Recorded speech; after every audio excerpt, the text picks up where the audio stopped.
રાજકોટ જિલ્લાના ઉપલેટામાં ગૌશાળાના લાભાર્થી ભવ્ય લોક ડાયરાનું આયોજન કરવામાં આવ્યું। ઉપલેટામાં એનિમલ હોસ્ટેલ ગૌશાળાના લાભાર્થી તારીખ 31ના લોક ડાયરો યોજાય। ઉપલેટા નગરપાલિકા સંચાલિત એનિમલ હોસ્ટેલ ગૌશાળાના લાભાર્થીના રોજના બાપુના બાવલા ચોકમાં રાત્રે લોક ડાયરાનું આયોજન કરવામાં આવેલ હતું। આ લોક ડાયરામાં લોક સાહિત્યકાર દેવરાજભાઈ ગઢવી તથા લોકગાયક અલ્પાબેન પટેલ તથા તેની ટીમ દ્વારા રમઝટ બોલાવવામાં આવેલ। આ લોક ડાયરામાં મોટી સંખ્યામાં લોકો બહોળી સંખ્યામાં ઉપસ્થિત રહ્યા। સાથે નગરપાલિકા પ્રમુખ, ઉપપ્રમુખ અને બધા સભ્યો અને ગ્રામજનો તથા તેમના ગામના આગેવાનો વડીલો ઉપસ્થિત રહ્યા। આ કાર્યક્રમને સફળ બનાવવા માટે અશોકભાઈ શેઠ, પિયુષભાઈ માકડિયા, એનિમલ હોસ્ટેલના ટ્રસ્ટીઓ, જીવદયા સમિતિના સભ્યોએ સહેમત ઉઠાવી।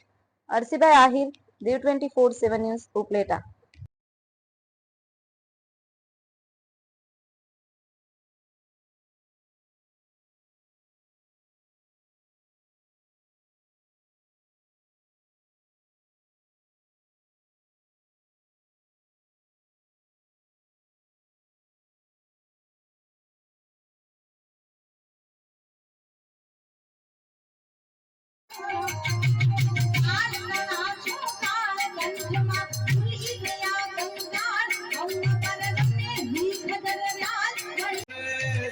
मानो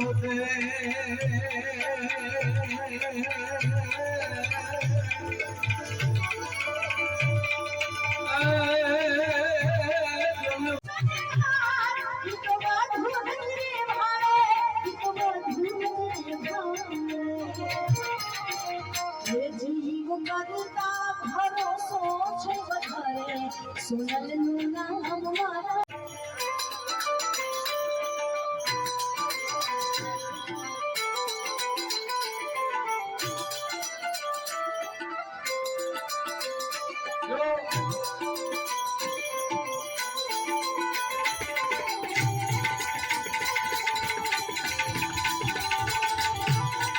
મારું નામ અશોકભાઈ શેઠ, એનિમલ હોસ્ટેલ ઉપલેટા। તારીખ 31/5/2025 શનિવારના રોજ રઢિયાળી રાત્રે યુવા અને કલા સેવા સંસ્કૃતિ ગાંધીનગરના સહયોગથી ઉપલેટા દેવરાજભાઈ ગઢવી દ્વારા કવિરાજ કલાવૃત્ત પ્રસ્તુત કરે છે। લોક ડાયરાનું આયોજન જબરજસ્ત છે। આ લોક ડાયરાના કલાકારો તો દેવરાજભાઈ ગઢવી, અલ્પાબેન પટેલ, એની સાથે તબલાવાદક, લેંજાવાદક, મંજીરાવાદક, આ ટીમે ઉપલેટાની નગર જનતાની સમક્ષ જોરદાર લોક ડાયરો રજૂ કર્યો।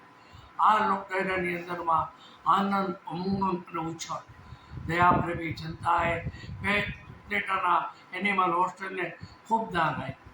દાન ટોટલ 8,87,000નો અમને ફાળો મળ્યો છે।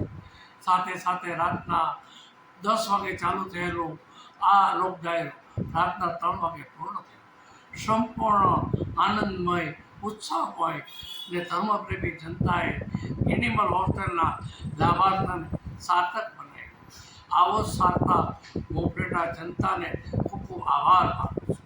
અમારી ટીમ દ્વારા જે બધું ઉઠાવવામાં આવેલી હતી એનિમલ હોસ્ટેલમાં અમને ખૂબ સફળતા મળી।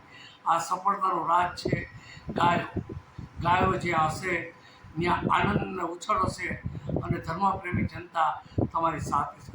આવો સૌ સાથે મળી નેક કામ કરીએ। દરેકને મારા જય શ્રી કૃષ્ણ।